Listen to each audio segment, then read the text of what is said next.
You're probably a little dismayed right now seeing a video about AEW planning to air the All-In CM Punk footage before I do a WrestleMania 40 review video. Yeah, it is kind of weird, I'm not going to lie. But don't worry, I will be doing a full review of WrestleMania 40 on the Mr. Warren Hayes Show proper, the podcast, the Mr. Warren Hayes Show, on Tuesday. That's going to air tomorrow. I'm recording this on Monday, so the podcast will be coming out on Tuesday this week. So don't you worry, I'm going to cover all of WrestleMania 40, break it down in detail, along with some other shows that happened this weekend as well. Ring of Honor, Supercard of Honor, NXT Stand and Deliver, New Japan Sakura Genesis. I think those are the principal ones. And then, we've got more stuff to preview coming up this weekend. So, it's a big show coming up. So, seeing that it was a big show and seeing that I wanted to take some time to talk about this $1 million idea that Tony Khan has here, I wanted to make, I figured, well, might as well just make a little video on the side, right? Because I knew I wouldn't have time to stuff it into the Mr. Warren Hayes Show without turning it into a 5-hour podcast. And no one wants that, I don't think. I wouldn't want that. And I wanted to do this before Wednesday as well, where, the Dynamite is just in a couple of days. I wanted to get this out before Wednesday. So I'm dropping you this now. Letting you know, again, full WrestleMania review will be here tomorrow. But right now, we're doing this little nugget. And this little nugget, by the way, was first published for members of the Mr. Warren Hayes Show channel. So they got to see it first. They got to enjoy these precious thoughts first. So if you want in from the ground floor as well, you know what to do. Join the channel. It's right there. I don't know what to tell you other than go ahead and do it. But let's go to it. Let's get to the matter at hand here. On Collision this past Saturday, it was announced that the Young Bucks were going to, quote unquote, present backstage footage from All In and will discuss it for the first time, unquote. Well, I said quote unquote. That's not how it works. And anyway, you know what I mean. On Wednesday. This is all going to happen on Wednesday. According to just every credible reporter out there working the wrestling media beat, they have all come together. They have all coalesced into the same chorus here. This is not a rib. This isn't a bait and switch. This isn't a goof or the kind of tomfoolery that we expect from the Young Bucks. Tony Khan will air the footage of the altercation from last August's event in Wembley Stadium. Now, in case you're the newest of new fans here, by the way, welcome. I mean to pro wrestling in general. I'm not talking. Welcome to the wacky world of pro wrestling discussion. And let's say you have no idea what we're talking about here. Allow me to help you paddle up the river of context here. Right before the main card of AEW's All In last August, CM Punk and Jack Perry got into an altercation after Perry used real glass during a spot on the pre-show, then turning to the camera and saying right into it, "It's real glass, cry me a river." This was connected to a confrontation that he and Punk had a few weeks previous, I should say, on Collision, where Punker objected to a spot that Perry wanted to make while using real glass. Punk was subsequently fired from AEW following the altercation at All In. Jack Perry was suspended. He's been working some New Japan dates. He's not really suspended anymore. Now it's more... we discussed this on a previous video, didn't we?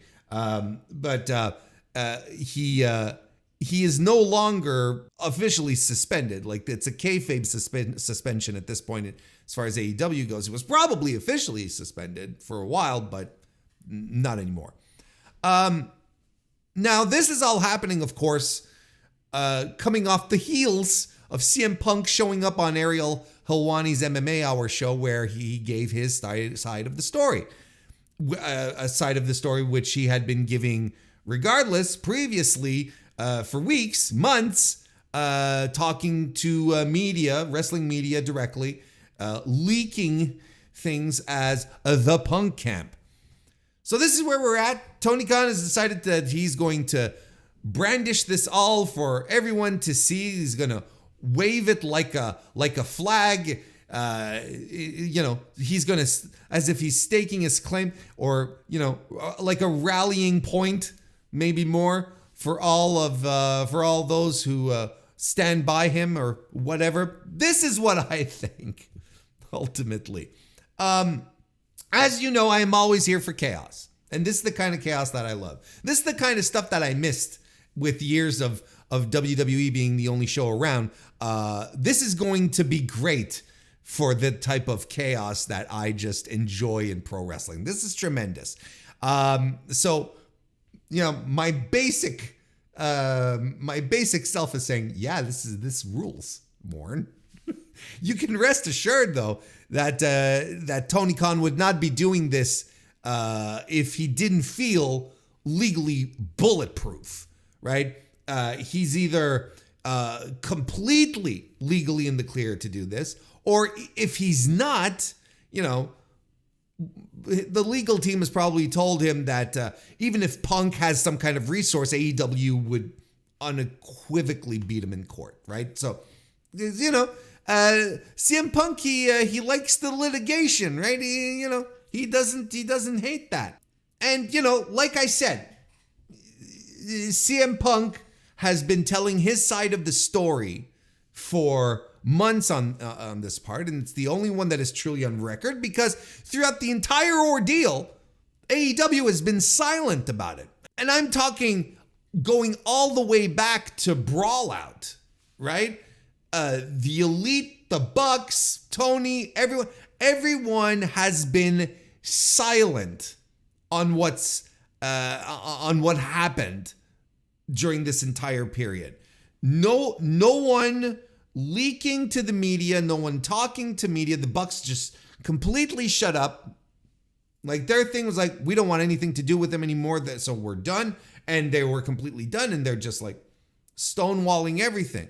So I understand, like we've talked about in the past, I understand that strategy in the sense that, you want to move on, you just want to leave things behind, you don't want to throw fuel on the fire, you want to be the bigger person, whatever the strategy, whatever the motivation is, I can understand the strategy, right? But there's only so much you can take before you swing back, right? Right?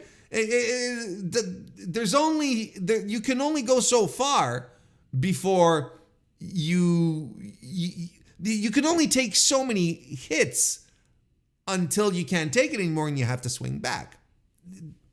It kind of makes sense to me, and I feel this is kind of what this is.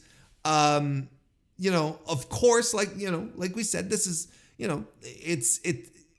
it's obviously because of the Helwani experience, and it probably triggered Tony. Maybe it got to him, and you know what? Sure, I don't mind. I know there's some people having some opinions, saying, "Oh, he's so gotten to. Why would it not get to you? This guy saying potentially false things. We don't know. You have another side of the story that you never get to communicate. Well, here we go. Maybe this is all you need to do. Maybe this is all you need to quell this. This relationship did not end well. Maybe he just wants him to shut up or stop talking about it, which he won't. We'll get to that in a second. I do want to see the footage, though. Like, as a wrestling fan, I just want to see the footage. I want to see this. I want to see, responsible man Phil Brooks just choking out a guy a little bit, right? Don't forget, that's what he said. Yeah, I did the responsible thing. Just choked the guy out a little bit. I want to see this. I want to see how it turned out. And it's really only the Jack Perry stuff that we're allegedly going to see. Because I think Dave Meltzer must have asked someone in AEW, and because he tweeted out that we were not going to see this situation where Tony Khan feared for his life. They're not showing that. They're using this. They're only going to show the Jack Perry stuff, which seems to indicate to me that Jack Perry is going to be on his way back to AEW and is probably going to be part of this new elite, and I think that's good. Should we be using real world events, to advance wrestling angles? It's happened before. It's not a big deal. And I don't know. Look, it's like right now I haven't seen the footage. I haven't seen how egregious is it. Like it's all just speculation and going, oh, should we be doing this? I don't know. Let's maybe, but also maybe not. I don't think we're going to see anything. I don't think we're going to see anything that completely destroys CM Punk here. Like I don't think we're going to see anything overtly scandalous, And as long as it's not a rib, I think it'll have a measure of effect, And I think what mostly on top of that, the major effect that's going to happen here is that we're going to be talking about this for weeks and weeks and weeks still. And it kind of bums me out, not going to lie. Because look, as much as I love the chaos and as love, as and so on and so forth, and talking about CM Punk when he's in the news, I really thought we were all going to move on from this, right? I thought we were all going to just pack all of this behind us and move forward. But apparently not, apparently not, because, wrestling fans can't leave these things alone. They can't leave them behind. Look, we're still talking about the Montreal screw job. We're still talking about, the Pontiac Silverdome attendance. These are things that fuel wrestling fandoms to a degree, right? It's part of the discourse. It's going to be, we all said it when all of this started breaking down after the brawl out. We all said this is going to be something we're going to be talking about for years and years and years, and we're still talking about it. So, we're not going to let it go. But AEW should also let it go. Like, it has to let it go. It has to move on from this. It has to move on from CM Punk. He's gone. He's the voice of the voiceless. The Mr. Counterculture is wearing tailored suits now in AEW. That's fine. And it's an event that seems weird after Adam Copeland's rah-rah speech from last Wednesday on Dynamite, let's move forward, positivity, yay, I understand why he did it, and it's, it was obviously an initial reaction to the CM Punk stuff, everything that had been leaked there. And, it had stirred the pot, and I get it. And that was the response. But, it now that we're firing back with this, it does come across as a little strange after this speech where it's like, okay, let's move on, which I was like, okay, yes, I'm ready to move on with you, All Elite Wrestling. TK has probably gotten to, I said it, he probably is, and that's fine. Look, it's coming across on his television show.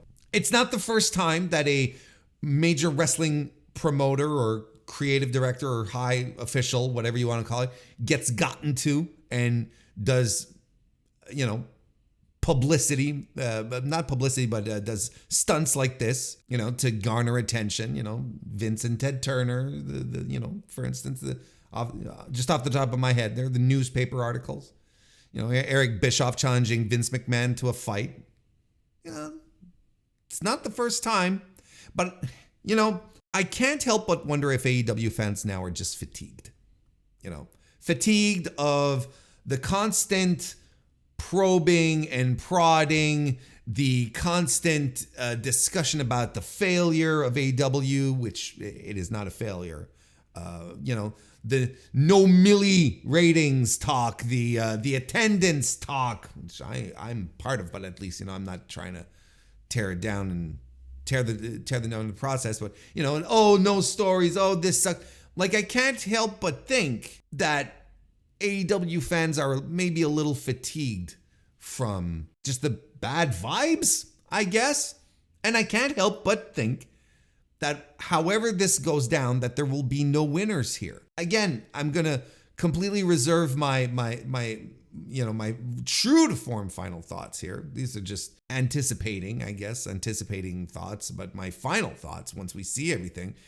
But I feel like there aren't going to be any winners here. I think people who hate AEW are going to entrench themselves harder, and the CM Punk fans or haters are all going to find their, I don't think anyone's going to be swayed, is my point. Maybe you're just going to end up winning a public relations battle, which is fine.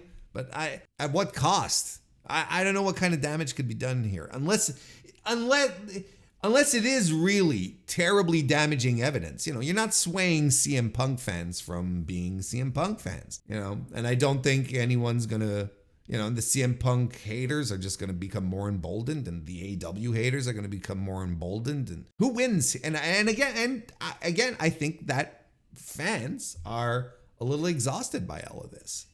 So who wins here? It's hard to say. We'll find out in a couple of days, but I'm going to keep it